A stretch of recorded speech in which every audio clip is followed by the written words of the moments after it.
Some of y'all might know, about 5 years ago, I was an analyst at a hedge fund, and I was in Boston, and I was tutoring my cousins in New Orleans remotely.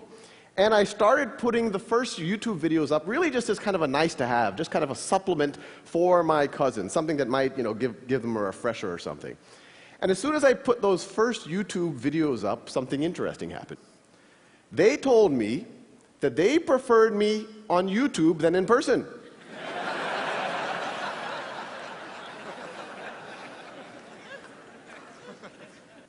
You have this situation where now they can pause and repeat their cousin.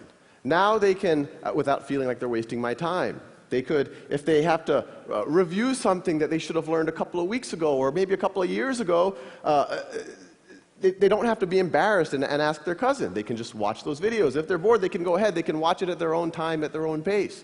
In a traditional classroom, you have a couple of homework, lecture, and then you have a snapshot exam. And that exam, whether you get a 70%, an 80%, a 90%, or a 95%, the class moves on to the next topic. And even that 95% student, what was the 5% they didn't know? Maybe they didn't know what happens when you raise something to the 0th power. And then you go build on that in the next concept. That's analogous to, imagine learning to ride a bicycle. And I give you a bicycle, maybe I give you a lecture ahead of time, and I give you that bicycle for 2 weeks, and then I come back after 2 weeks, and I say, well, let's see, you're having trouble taking left turns, you can't quite stop. You're an 80% bicyclist. So I put a big C stamp on your forehead. And then I say, here's a unicycle. But as ridiculous as that sounds, that's exactly what's happening in our classrooms right now. And the idea is, you fast forward and good students start failing algebra all of a sudden and start failing calculus all of a sudden, despite it being smart, despite having good teachers, and it's usually because they had these Swiss cheese gaps that kept building throughout their foundation. So our model is learn math the way you would learn anything, like the way you would learn a bicycle. Stay on that bicycle. Fall off that bicycle. Do it as long as necessary until you have mastery. The traditional model, it penalizes you for experimentation and failure, but it does not expect mastery. We encourage you to experiment. We encourage you to failure, but we do expect mastery. This is actually data from a pilot in the Los Altos School District where they took 2 5th-grade classes and 2 7th-grade classes and completely gutted their old math curriculum. These kids aren't using textbooks. They're not getting one-size-fits-all lectures. They're doing Khan Academy. They're doing that software for roughly half of their math class.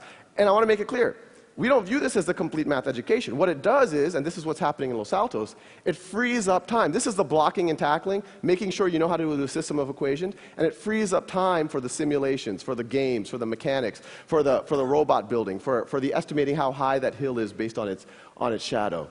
And so the paradigm is the teacher walks in every day, every kid works at their own pace, and a teacher this is actually a live dashboard from Los Altos School District, and they look at this dashboard.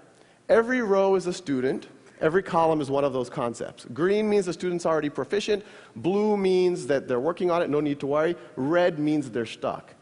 And what the teacher does is literally just says, let me intervene on the red kids. Or even better, let me get one of the green kids who are already proficient in that concept to be the first line of attack and actually tutor their peer.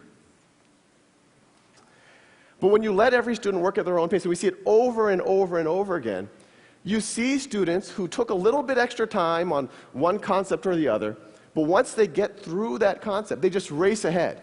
And so the same kids that you thought were slow 6 weeks ago, you now would think are gifted. And we're seeing it over and over and over again. And it makes you really wonder kind of how much all of the labels, maybe a lot of us have benefited from, were really just due to a coincidence of time.